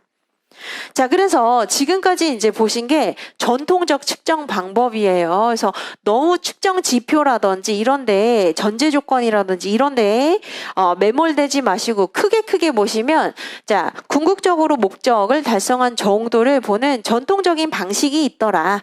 그랬을 때 인풋 그리고 프로세스, 아웃풋이라고 하는 요 일련의 과정 측면에서 대부분의 사기업이 활용하는 게 목표 달성 접근법. 자, 그 다음에 때로는 비영리단체, 사회공익기관 같은 경우에는 이게 적합하지 않기 때문에 자원기준 접근법을 활용하기도 하고 이것은 지금 너무 인풋, 아웃풋에 초점을 맞추다 보니까 그러한 변환 과정에도 우리가 중점을 둘 필요가 있다. 그래서 이렇게 이제 세 가지를 봤다는 겁니다.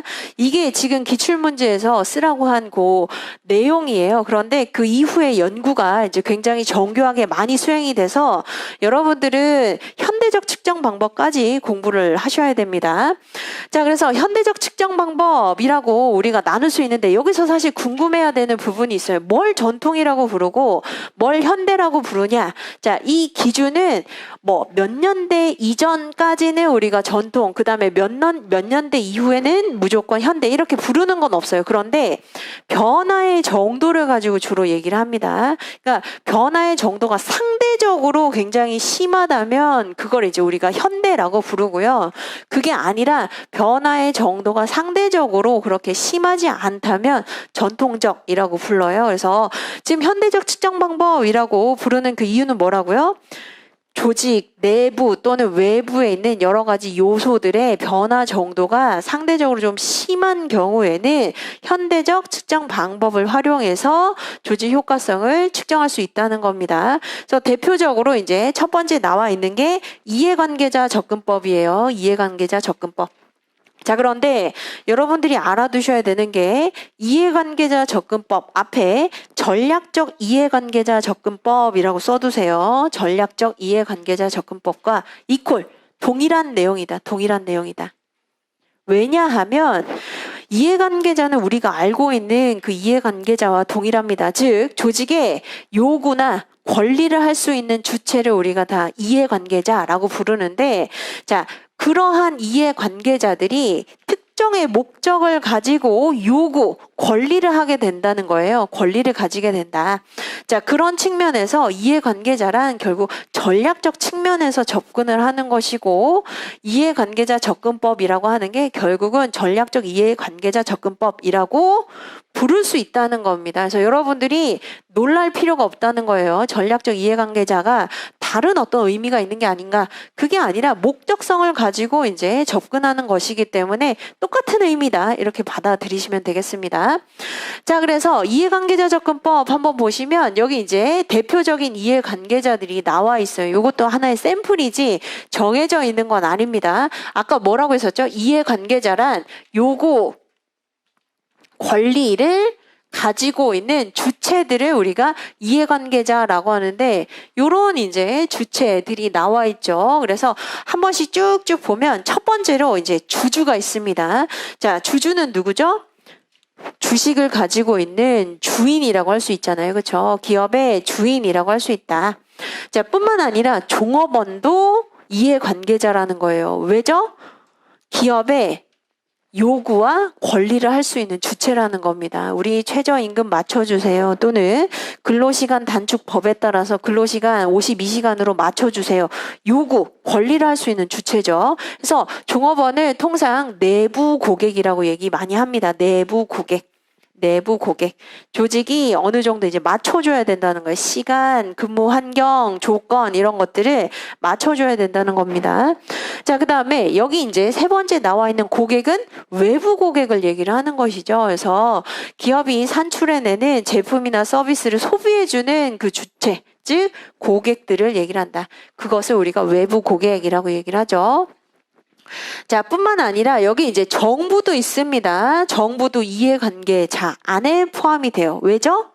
정부 같은 경우에는 입법 활동을 하는 그 기관이잖아요. 그렇죠? 그러다 보니까 시간, 임금, 그리고 여러 가지 근로 환경들의 최저 기준을 정하게 되고 그걸 어떻게 하게 되죠? 조직에게 이 정도는 맞춰줘라 라고 요구한다는 거예요. 그런 측면에서 정부도 이해관계자 안에 포함이 됩니다.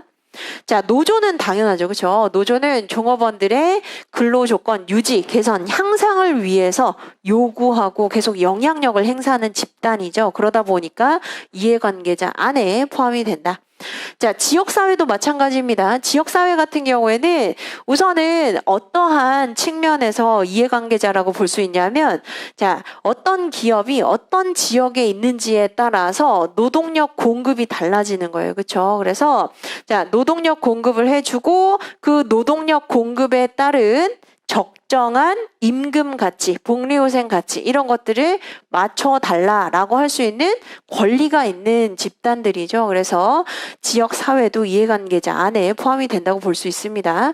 뿐만 아니라 여기 굉장히 많은 이제 주체들 다 포함이 될 수 있어요. 그래서 제가 이거 이렇게 하나하나 설명드리는 이유가 여러분들이 이해관계자가 무엇인지 추상적으로는 알고 있지만 구체적으로 누가 여기에 해당이 되는지 그 주체들을 써봐라 라고 하면 전혀 이제 기억이 안 나는 경우가 많습니다. 그래서 우선은 기업의 주식을 가지고 있는 주인 그리고 일을 하고 있는 종업원은 임금과 복리후생 여러 가지 근로조건 측면에서 요구할 수 있는 권리가 있죠. 그리고 고객들은 뭐 더 나은 제품이나 서비스를 더 우리한테 제공을 해다오 요구할 수 있다는 겁니다. 뿐만 아니라 노동력을 공급할 수 있는 지역사회 마찬가지 그리고 입법기관 마찬가지 그리고 여기 노조 같은 경우에도 이제 다 이해관계자 안에 속한다라고 보시면 되겠습니다. 자, 그런데 이해관계자 접근법이라고 하는 것은 어떤 측면에서 이제 현대적 측정 방법으로 인정을 받고 있냐면, 자, 기존에는 어땠었죠? 전통적 측정 방법은 너무 단편적이었어요. 아웃풋이냐, 인풋이냐, 아니면 프로세스냐라고 하는 단편적인 관점에서 목적을 달성했는지를 봤었는데 지금 보면 여러 주체자들을 어떻게 균형 있게 고려해야 된다는 거예요. 균형 있게. 변화하는 환경에 맞게 생존, 성장, 발전을 하기 위해서는 균형 있는 주체자들을 모두 고려해 가면서 운영 관리를 해야 된다는 겁니다. 그래야 목적을 달성할 수 있다. 이렇게 본다는 것이죠. 그래서 균형 있는 여러 요구, 권리사항을 가지고 있는 주체자들을 고려한다는 측면에서 변화하는 환경에 대응을 할 수 있는 것이다. 자, 그러면 이 이해관계자 접근법 같은 경우에는 장점만 있나요? 사실 단점도 있어요. 그래서 단점은 여기 나와 있지 않지만 우리가 생각을 해보고 필기를 해봅시다. 이해관계자 접근법의 주요한 단점은 자, 이 주체들 중에 누가 더 중요한 주체인지 사실 어느 정도는 좀 비중을 달리해야 돼요. 그렇죠? 그런데 비중을 달리할 수가 없다는 겁니다. 그러니까 아무래도 주식을 가지고 있는 주인이 가장 우선순위지라고 하는 사람도 있지만 주식을 가지고 있는 주주보다는 지역사회에 마땅히 해야 되는 책임이 더 크다 이렇게 보는 사람들도 있어요. 그렇죠? 그렇기 때문에 이해관계자들 중에서도 비중을 어디에 두어야 되는지 누구를 더 우선순위로 두어야 되는지는 사람마다 주관성이 존재할 수 있다는 겁니다. 이게 이제 비판점 내지는 한계점이라고 볼 수 있다. 자, 그리고 다양한 사람들을 이제 모두 아울러서 운영을 해 나가는 데 있어서 필연적으로 이제 발생하는 게 뭐다? 갈등이에요. 갈등. 그렇죠? 기업, 조직이라고 하는 것은 여러 이해관계자들의 집합이기 때문에 그 이해관계자들의 이해 가치가 모두 일치하지는 않단 말이에요. 그러다 보니까 갈등이 많이 발생할 수 있다는 겁니다. 모두를 균형적으로 이제 고려하기에는 갈등 발생 소지가 높다. 이렇게 볼 수 있겠다. 이게 한계점 내지는 비판점 이렇게 보시면 됩니다. 어떠한 관점이나 방식도 무조건 좋은 점만 있는 건 아니에요. 자, 그 다음에 두 번째가 BSC입니다. BSC 같은 경우에는 인사관리 시간에 우리가 본 내용이 좀 많기 때문에 여기서 하나하나 설명드리지는 않고, 자, 여기에서 BSC가 뭐의 약자죠? 밸런스드 스코어 카드잖아요. 그렇죠? 균형 성과표라고 하면서 자, 요거를 한번 우리가 떠올려 보면 좋죠. 예전에 애플 컴퓨터사에서 성과 평가를 뭐 가지고만 했었죠? 재무 성과 평가를 했었는데 이것이 모든 것을 드러내 주지는 못한다. 한정적으로만 성과 평가를 할 수 있다라고 하는 한계점에 봉착하면서 카플란과 노튼이 뭘 개발을 해주죠? 요 재무 성과 지표 이외에도 이것을 나타내 줄 수 있는 여러 가지 지표들을 함께 고려해 보자. 다만 그게 어디에서 온 거죠? 비전과 전략으로부터 도출돼서 신중하게 선택된 여러 가지 균형적인 지표들의 합을 모두 고려해 봐야 된다라고 얘기하고 있습니다. 자, 마찬가지 BSC 같은 경우에도 어떠한 장점이 있는 거죠? 재무 성과 지표 일변도에서 벗어나서 좀 더 다양한 관점에서 다양한 방식의 다양한 지표들을 모두 고려할 수 있다는 겁니다. 그래서 여기 보시는 것처럼 인사관리 시간에 제가 말씀드렸기 때문에 요거는 하나하나 설명드리진 않을게요.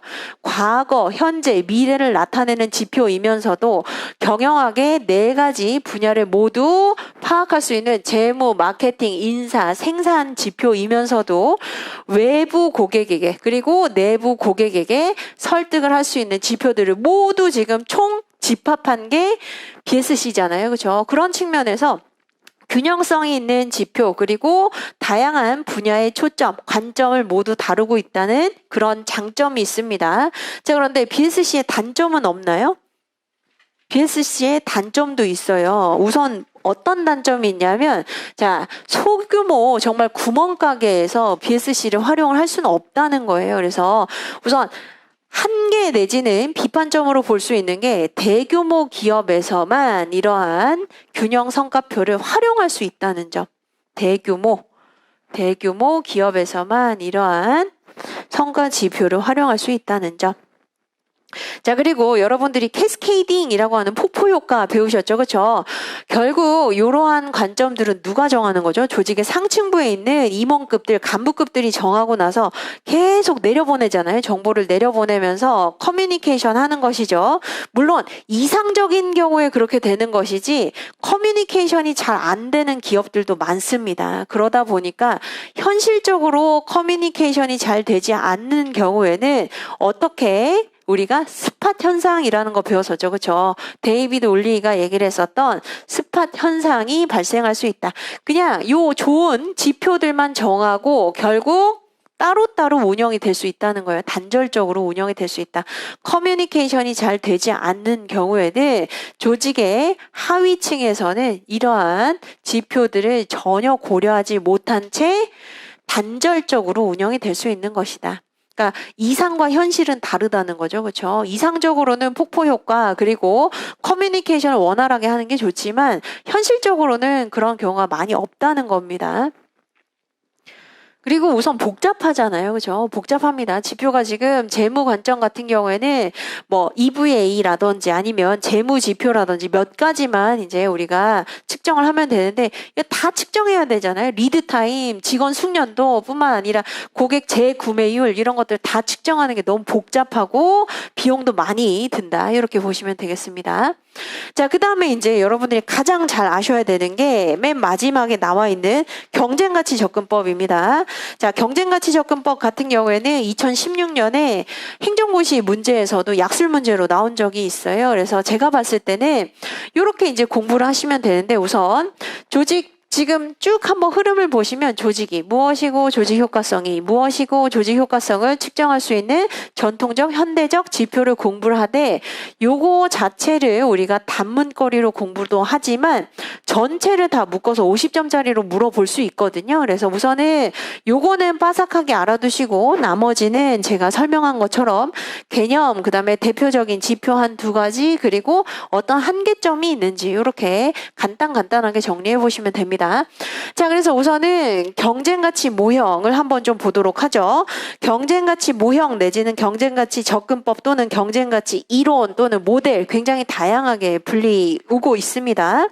자, 경쟁가치 접근법은 여기 세 번째 줄 보시면 퀸과 로어바우라고 나와 있죠. 1981년에 퀸과 로어바우가 조직의 효과성을 평가할 때에는 한 면만 보면 안 된다는 거예요. 모순되는 다양한 관점들을 균형 있게 바라봐야 된다는 겁니다. 모순되는 다양한 여러 가지 관점들을 균형 있게 바라봐야 된다. 상호 모순되는 가치들을 이제 동시에 만족시킬 수 있어야만 높은 성과가 날 수 있기 때문에 상황에 따라서 그때그때 달라질 수 있고 좀 융통성을 발휘해서 평가를 해보자는 거예요. 자, 그래서 여기는 사실 퀸과 로어바우라고만 나와 있지만 사실 퀸과 킴벌리라고도 물어볼 수도 있어요. 근데 킴벌리가 아주 중요한 학자는 아닙니다. 그래서 우선 퀸이라고 나오면 퀸과 로어바우 또는 퀸과 킴벌리 이렇게만 이제 알아두시면 되겠습니다.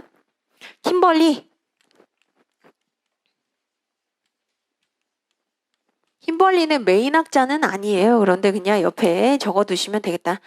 심지어는 그냥 퀸의 경쟁가치 모형이라고도 불리고 있거든요. 그래서 퀸과 로어바우 또는 퀸과 킴벌리 이렇게 많이 얘기를 한다.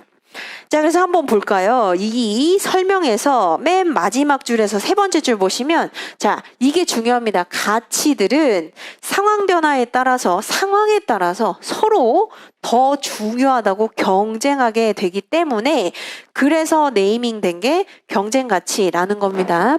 이게 이제 어떤 의미인지 말씀드리면 자, 기업은 요거 보세요. 소규모 기업에서 중견기업 그리고 대규모 기업 그리고 완전히 국제화, 세계화돼서 완전히 지역 구분 없이 지구촌을 하나의 시장으로 운영을 하다가 쇠퇴하는 일련의 이제 프로세스 이렇게 한번 생각을 해보시면 자, 작은 기업일 때 중요한 거는 어떤 가치가 중요하죠? 우선은 살아남아야 돼. 그렇죠? 그래서 생존이 중요합니다. 뭔가 혁신적인 제품, 서비스를 만들어내서 서바이벌 하는 게 중요해요. 생존이 중요하다는 거예요. 이때는. 자, 그래서 생존을 했어요. 생존을 하면서 점점 규모가 중견기업, 대규모 기업으로 쭉 커집니다. 이때는 이제 뭐가 중요하죠? 경쟁 기업을 제낄 수 있는 경쟁력이 중요해요. 그렇죠? 경쟁력이 중요하다. 그래서 지금 딱 보시면 뭐가 중요하다는 걸 알 수 있죠? 이때의 가치는 우선 창의성, 혁신 이런 것들로 살아남는 가치가 가장 중요하고 상황 변화에 따라서 이제 뭐가 중요해진다? 경쟁력 있는 제품 그리고 안정적인 조직 운영 이런 것들이 더 중요해지는 가치가 온다는 겁니다. 자, 그러다가 점점 이제 세계화가 돼요. 세계화가 되면 이제 필립스 같은 경우에 여러분들 생각을 해보시면 뭐 믹서기도 만들고 뭐 별의별 거 다 만들죠. 뭐 치간 칫솔 만들고 뭐 별거 다 만듭니다. 그리고 전 세계에 다 퍼져 있어요. 이랬을 때 자, 운영이 잘 될 수는 있지만 이때 운영 잘 못하면 이제 어떻게 되죠? 쇠퇴하게 되거든요. 쇠퇴하기 전에 뭐가 필요하다? 조직을 재구성하면서 또 다른 혁신이 필요합니다. 그래서 이런 것들 한번 생각을 해보시면 여기 문구에 뭐가 지금 숨어 있는 거냐? 바로 자, 가치들은 상황 변화에 따라서 즉 기업의 초창기냐 아니면 중기냐 후기냐에 따라서 그때 중요하다고 생각되는 가치들이 바뀔 수 있다는 거예요. 그렇다고 해서 자, 여기 혁신이 중요하죠. 그러면 이 단계에는 혁신이 아예 필요가 없어지는 건 아니라는 겁니다. 가중치가 다를 뿐이에요. 그렇죠? 그래서 그런 측면에서 경쟁가치라고 하는 용어가 사용이 되는 것인데 상호 모순되는 가치들을 다 병존하면서 가지고 가되 비중이 달라진다는 겁니다. 비중이 달라지는 것이다. 그래서 여기 이제 보시는 요 가치를 우리가 한번 해석을 해 보도록 하죠. 자, 여기에서 종축, 횡축이 있습니다. 여기 이제 가치가 완전히 상반된다는 거예요. 이거 다 필요하다는 겁니다. 필요한데 상황 변화에 따라서 비중이 달라진다는 거죠. 그래서 자, 우선은 종축 한번 보시면 유연성과 통제라고 되어 있습니다. 자, 유연성이라고 하는 것은 뭘 의미하는 거냐면 그때 상황에 따라서 기민하게, 민첩하게 다르게 대응할 수 있다는 걸 의미를 합니다. 대응력을 얘기를 해요. 대응력을 의미를 한다. 자, 그리고 통제라고 하는 건 뭐죠? 지시 명령을 좀 효율적으로 할 수 있는 걸 의미를 하는 거예요. 그렇죠? 지시 명령을 효율적으로 할 수 있는 것을 우리가 통제라고 얘기를 한다. 그럼 지금 느낌이 어떻죠? 기민하게 그때 태세 변화를 이제 중시하느냐, 아니면은 안정적으로 질서 유지를 하고 좀 더 지시 명령을 잘 할 수 있는 걸 원하느냐. 이 두 가지 모두 중요하다는 거예요. 모두 중요하다. 자, 그 다음에 횡축 한번 보시면 내부 통합과 외부 지향 이렇게 생각을 하시면 편해요.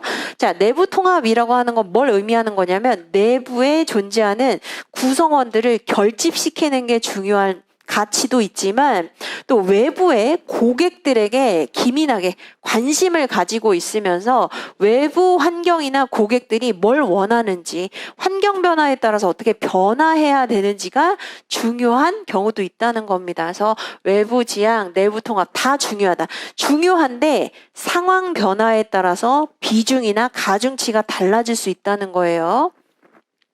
자, 그래서 어디에서부터 우리가 보는 게 좋냐? 개방체계 모형부터 보기로 하죠. 자, 개방체계 모형이 이 크기로 따지면 맨 처음에 시작한 소규모 조직 또는 벤처기업 또는 1인 기업이라고 생각을 하시면 됩니다. 그래서 자, 우선 1인 기업에는 뭐가 중요하죠? 생존이 중요해요. 우선 살아남아야 돼요. 살아남아야 돼. 그러면 뭐가 중요하죠?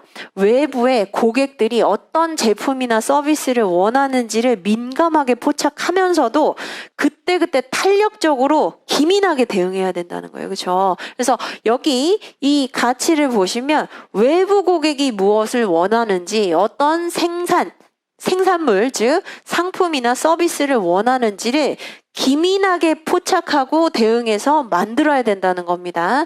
그게 바로 개방체계 모형이다. 혁신이 중요한 거죠. 사실은 혁신적인 제품, 서비스를 만들어내야 되는 거다. 그래서 그게 이제 받아들여지면 생존하게 되는 겁니다.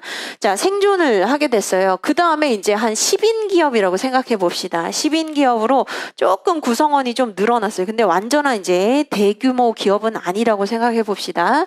자, 이때는 뭐가 중요해지냐면 그때 탄력적으로 막 기민하게 대응하는 것도 중요하긴 한데 그 10명을 구심점을 가지고 쫙 모으는 거, 결집시키는 것도 필요하다는 거예요. 왜? 왜냐하면 자, 10명인 기업 한번 생각해 보시면 자, 구성원이 10명밖에 안 되는데 막 여기에서 자, 2명은 회계팀에 어떤 역할을 하시고요.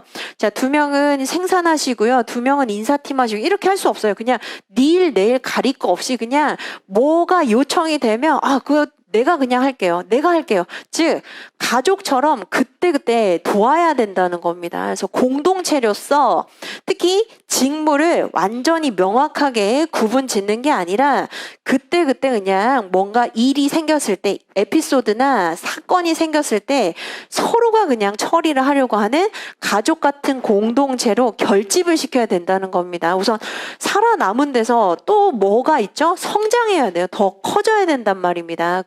그렇게 하기 위해서는 뭐가 필요하다? 인간관계 모형으로서 가족 같은 공동체를 형성해 줘야 된다.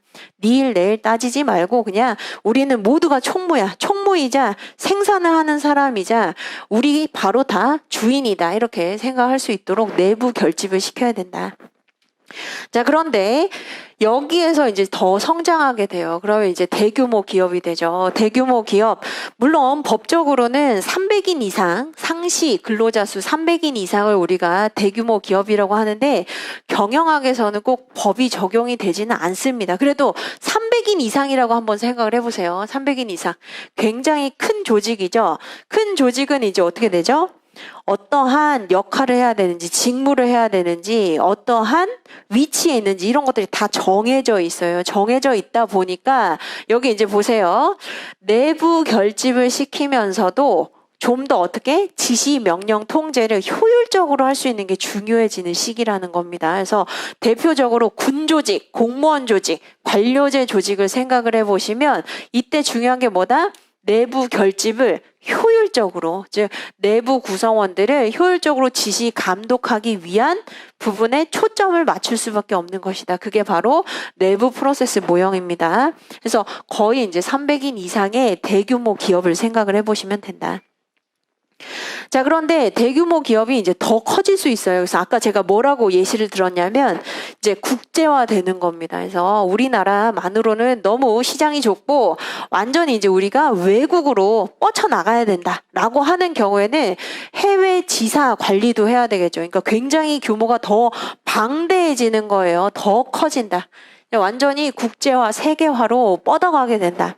자, 이랬을 때는 중요한 게 뭐냐면 물론 내부의 어떤 지시 통제도 중요하긴 하지만 경쟁력을 계속 보유하는 게 중요해요. 그렇지 않으면은 쇠퇴하게 된다는 겁니다. 그래서 맨 마지막 단계 한번 생각을 해보시면 지시, 명령, 통제를 나름대로 효율적으로 하면서도 경쟁력을 유지하려면 뭐에 대한 귀를 틔우고 있어야 된다? 외부 고객들이, 즉 소비자들이 지금 뭘 민감하게 원하는지 이런 것들 다 경청하고 있어야 돼요. 그래서 외부 지향 가치를 추구하면서도 내부의 지시, 통제, 명령 이런 부분을 이제 똑같이 신경을 써야 된다. 그래서 한마디로 뭐다? 경쟁력을 유지하고 지속적으로 이제 창출할 수 있는 사업 분야에 뛰어들어야 된다는 겁니다. 그게 바로 합리적 목표 모형이다. 그래서 제가 이렇게 설명을 하는 이유가 물론 이제 여러분들이 요 순서대로 공부를 할 수 있겠지만 이렇게 공부하는 게 좀 더 이미지가 잘 와닿을 거예요. 그래서 1인 기업, 벤처 기업에서 시작해서 이제 10인 기업입니다. 일 내일 따질 거 없이 가족 같은 공동체로 일을 하다가 그 다음에 완전히 이제 관료제가 됐어요. 그래서 막 군조직처럼 점점 커집니다. 근데 아예 해외로 이제 나아가게 되는 국제화, 세계화 단계가 되면 나름대로 지시 통제도 중요하긴 하지만 계속 고객들이 뭘 원하는지, 미주권 국가의 사람들이 뭘 원하는지, 태평양 지역의 사람들이 뭘 원하는지 이런 것도 계속 정보 수집해야 되겠죠. 그래서 경청이 필요하다. 자, 그리고 나서 여기서 끝이 아니라 자, 이때 제대로 된 혁신을 하지 않으면 쇠퇴한다라고 우리가 연기 때 공부를 한 적이 있어요. 그래서 다시 어디로 간다? 혁신이 중요한 개방체계 모형으로 다시 회귀하게 된다는 거예요. 계속 이렇게 사이클이 돌아갈 수 있는 것이다. 자, 그런 측면에서 이제 여러분들이 한번 이해를 해보도록 하죠. 자, 경쟁가치의 분류라고 했을 때 12페이지, 13페이지에 나와 있죠. 그래서 상충되는 목표 내지는 상충되는 가치들을 동시에 어떻게 해야 된다? 만족시킬 수 있어야 성과가 높게 나타나는데 그런 측면에서 그림 5번을 보시면 지금 여러분들이 꼭 외우셔야 되는 것은 유연성 통제, 내부 통합, 그리고 외부 지향인데 자, 여기에 사실은 뭐가 좀 더 숨어 있냐면 수단과 목적이라고 하는 가치도 내부에 녹아 있는 겁니다. 그러다 보니까 여러분들이 이제 여기 이건 뭐지? 이런 생각이 들 수 있거든요. 그래서 제가 말씀드리면 수단과 목적이라고 하는 게 숨어 있는 거예요. 숨어 있는 거다. 자, 그래서 한번 생각을 해보죠. 아까 개방체계 모형부터 제가 설명을 드렸잖아요. 이때는 뭐가 중요하다? 우선은 작은 기업 또는 완전히 큰 기업이 혁신을 통해서 살아남아야 되기 때문에 자, 우선은 보세요. 뭘 가지고? 적응력을 가지고 성장하는 거, 생존하는 게 목적이라는 겁니다. 성장 또는 생존이라고 생각하셔도 돼요. 그래서 우선은 생존, 서바이벌 또는 그로스라고 하는 성장 측면에서 뭘 해야 된다? 외부 환경에 지금 기민하게 기회를 포착할 수 있어야 된다는 거예요. 그래서 적응력이 이제 그 수단이 될 수 있다. 자, 그 다음에 가족 같은 공동체입니다. 10인 기업이에요. 10인 기업은 으쌰으쌰 니 내일 따지지 말고 지금 그냥 우린 모두가 총무야. 모두가 이제 생산 라인에 있는 사람들이야. 라고 생각하면서 보세요. 자, 서로 응집력을 가지고, 응집력이 뭐죠? 구성원으로서 느끼게 되는 매력. 그러니까 공동체 정신을 우리가 응집력이라고 했었잖아요. 그렇죠? 공동체 정신을 가지고 뭘 하게 된다? 사람들을 계속 성장시킨다는 거예요. 투자를 해서 개발시킨다는 겁니다. 그래서 공동체 정신을 함양하도록 해서 인력을 개발하는 게 그 목적이다. 자, 그 다음에 완전히 대규모 기업이 됐어요. 군조직, 공무원 조직, 관료제 생각을 해보시면, 자, 우선은 내부 단도리를 잘해야 돼요. 나름대로 위계 질서, 그리고 나름대로의 체계, 역할, 이런 것들 다 정해줘야 된다는 겁니다. 그래서 결국 목적은 뭐죠? 안정성을 유지하기 위해서는 뭘 해야 된다? 정보 관리, 그리고 나름대로 역할, 구분, 이런 것들을 다 해줘야 된다. 자, 그 다음에 마지막으로 합리적 목표 모형은 완전히 엄청 더 큰 관료제가 방대해진 그 시점을 얘기를 하는 거잖아요. 그렇죠? 이때는 경쟁력 유지가 중요하다고 했었습니다. 그래서 경쟁력을 유지하는 거, 결국은 생산성을 지속적으로 유지하기 위해서는 뭐 해야 된다? 계획도 짜야 되지만 이제 외부 고객들이 어떤 것들을 중시하는지에 대해서 경청을 하기도 해야 된다. 이렇게 말씀드렸습니다. 그래서 지금 이제 여러분들이 12, 13페이지에 보시는 표에 수단, 목적이라고 나와 있거든요. 수단, 목적. 이거 똑같이 외울 수는 없을 겁니다. 그런데 느낌만 살리시면 돼요. 느낌만. 그래서 1인 기업, 10인 기업, 300인 이상, 그 다음에 완전히 방대해진 경우에 목적을 위주로 해서 하나 정도는 지표를 여러분들이 설명을 할 수 있어야 되거든요. 그래서 똑같진 않다 하더라도 지금 그런 내용들을 얘기해 주시면 되고, 자, 이제 1기니까 우리가 뭐까지 같이 연동을 시켜야 되느냐. 지금 여러분들이 딱 보시면 이거 이제 우리가 조직 파트에서 공부를 하게 되는 내용입니다. 그래서 오른쪽에 있는 게 퀸과 카메론의 조직 수명 주기 4단계 모형. 자, 그 다음에 밑에 있는 게 경쟁가치 모델에 따른 조직 문화 유형이라고 해서, 자, 요거는 우리가 조직 규모 파트에서 이제 공부를 하게 되고, 요거는 조직 문화 파트에서 공부하게 된 건데, 세 개가 사실 다른 게 아니에요. 다 똑같은 내용을 얘기를 하고 있는 겁니다.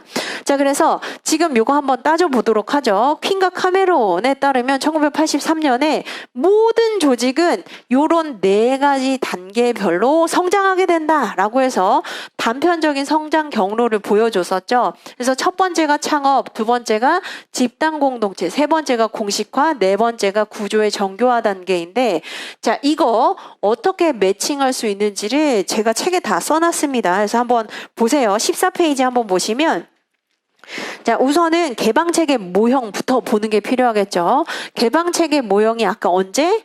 창업 단계, 그쵸? 그래서 창업 단계가 이제 개방체계 모형에 매칭이 되어 있습니다.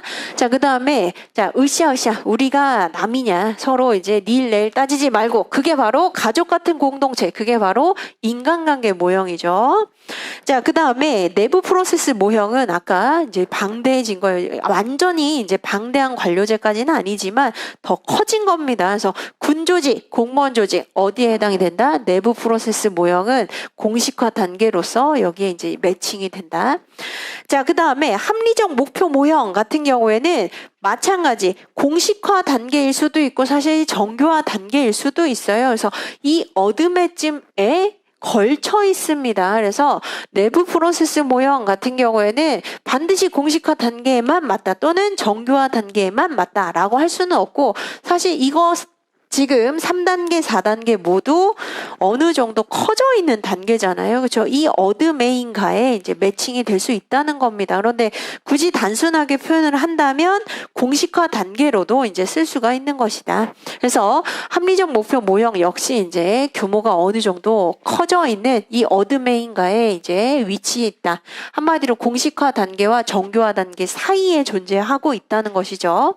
자, 그리고 나서 여기 이제 맨 마지막 보시면 마지막에는 어떻게 하지 않으면 쇠퇴한다? 중소기업적 사고로 혁신을 가지지 않으면 쇠퇴한다 라고 했듯이 이때 필요한 게 혁신이잖아요. 그래서 다시 어디로 회귀하죠? 개방체계 모형. 이때 보시면 창업 단계와 구조의 정교화 단계가 여기 이렇게 연결이 되는 겁니다. 이때 혁신을 추구하지 않으면 결국 쇠퇴하기 때문에 정교화 단계의 개방체계 모형으로 연결이 되는 것이다. 자, 그래서 여기 이제 퀸, 마찬가지 여기 퀸.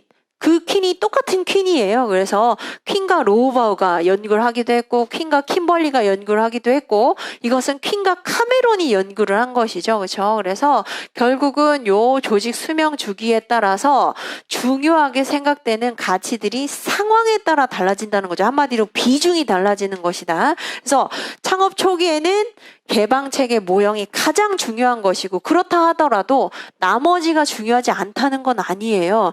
나머지는 기본적으로 이제 그 베이스로 필요한 것이고 그때 상황 변화에 따라서 중요한 가중치가 달라지는 것이다. 자, 그럼에도 불구하고 여러분들이 잘 안 하다 할 겁니다. 그래서 그 뭐 어쩌자는 거야? 이거 그렇게 해가지고 지금 생각을 할 수 있는데 사실 이게 설문지를 이제 돌리면은 진단이 될 수 있어요. 즉, 어떤 조직에 예를 들어서 현대건설에서 지금 우리 기업 사람들이 어디에 해당되는지를 한번 진단을 해 주시오.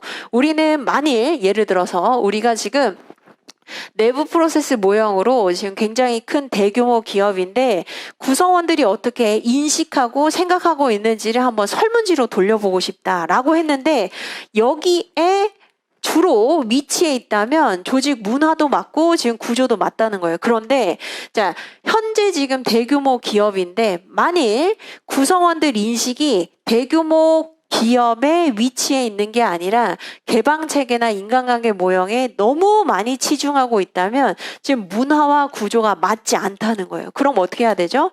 교육을 시킨다거나 구조를 재편한다거나 이런 것들이 필요하다는 겁니다. 그래서 진단을 할 수 있는 툴이고 자, 그걸 어떻게 진단한다? 여기 보시는 조직 문화 진단 툴이 있습니다. 이게 이제 퀸이 이걸 가지고 많은 사업을 하거든요. 그래서 요 문화 진단을 할 수 있는 툴로 여러분들 이거 똑같은 거예요. 다른 게 아니라 자, 내부 통합, 외부 지향, 유연성, 통제 지금 보시는 것처럼 횡축, 종축 똑같습니다. 그래서 말만 지금 다르게 문화 유형을 네이밍한 거다. 이렇게 보시면 되고 그래서 이제 제가 여러분들한테 일기 때니까 이제 여러분들 답안지를 어떻게 써야 되는지 알려드리면 자, 이렇게 쓰시면 됩니다. 만일 퀸과 로우바우 또는 퀸의 경쟁가치 모델에 따른 조직 문화 유형이라고 물었을 때 이거 따로 외우고 이거 따로 외우고 이럴 필요 없이 그냥 2x2 이렇게 똑같이 하신 다음에 뭐 지표는 이렇게 쓰셔도 되고 마찬가지로 그냥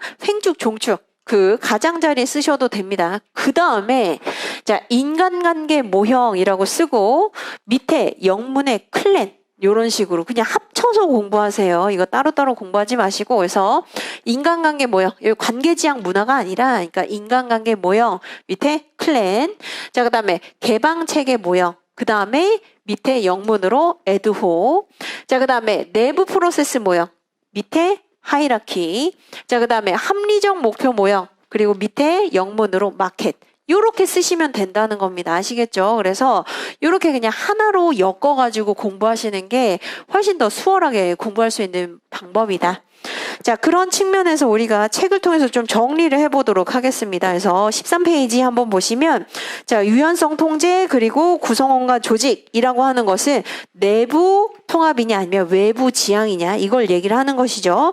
그리고 수단과 목적은 녹아 있다는 겁니다. 녹아 있는 것이다. 그래서 그런 측면에서 요 세 가지 축을 기준으로 해서 우리가 분류를 할 수 있고 유효한 조직 모형은 14페이지에 나와 있는 것처럼 인간관계, 개방, 내부 프로세스, 합리적 목표라고 하는 대신에 영문으로 뭐라고 쓸 수 있다고요? 클랜, 그리고 에드호, 그리고 하이라키. 마켓 이렇게 변형할 수 있다는 얘기입니다. 그리고 오른쪽에 보시면 부제가 달려있죠. 그렇죠? 그래서 부제에 달려있는데 요건 바로 퀸과 카메론의 조직 수명 주기 모형을 연동시켜서 이제 설명을 한 것이다. 이렇게 보시면 되고 그래서 제가 서술에 이제 여러분들의 논리성을 기하기 위해서 말씀을 드린다면 여기 책에 나와 있는 대로 지금 인간관계 개방, 내부, 합리적 목표 이렇게 쓰는 것도 괜찮지만 때로는 순서를 바꾸는 것도 괜찮습니다. 어떻게? 개방체계 먼저 그 다음에 인간관계 그리고 나서 내부 프로세스 그리고 합리적 목표 모형 요 순서 배치를 좀 바꾸는 것도 좋겠죠. 그래서 한마디로 퀸과 카메론의 조직 수명 주기에 따라서 창업 집단 공동체, 공식화, 구조의 정규화 요 순서대로 배치하는 것도 굉장히 좋은 방식입니다. 아시겠죠? 그래서 책은 우선 공부하시되 나중에 답안지를 쓰실 때는 바꿔보는 것도 굉장히 좋다. 자, 그래서 여기 이제 조직의 적용을 한번 좀 보도록 하죠. 경쟁가치 모형 같은 경우에는 가치 차원에서 합리성을 추구하면서도 성장 주기 내지는 수명 주기에 따라 네 가지 가치가 성장하기도 하고 쇠퇴한다고 보기도 한다. 상호 모순되는 가치들을 동시에 만족시킬 수 있으면서도 비중이 그때그때 달라진다고 본다는 것이죠. 자, 그래서 맨 밑에서 네 번째 줄 보시면 창업 단계에서는 개방 체계로, 집단 공동체 단계에서는 인간관계로 등등등 지금 이제 우리가 봤었던 퀸과 카메론의 모형에 따라서 그때그때 비중, 가중치를 두어서 운영해야 된다는 것을 설치하고 있는 겁니다. 그래서 제가 이거는 왜 이렇게 하나하나 설명을 드리느냐? 나올 수 있기 때문이죠. 그렇죠? 그래서 우선은 13페이지에 나와 있는 이 그림 또는 요 지금 2x2로 된 그림은 반드시 외우셔야 되는 겁니다. 아니면은 이건 쓸 수가 없는 내용이에요. 그래서 이렇게 이제 보시고 저희는 15분 쉬고 이제 진도 나가도록 하겠습니다.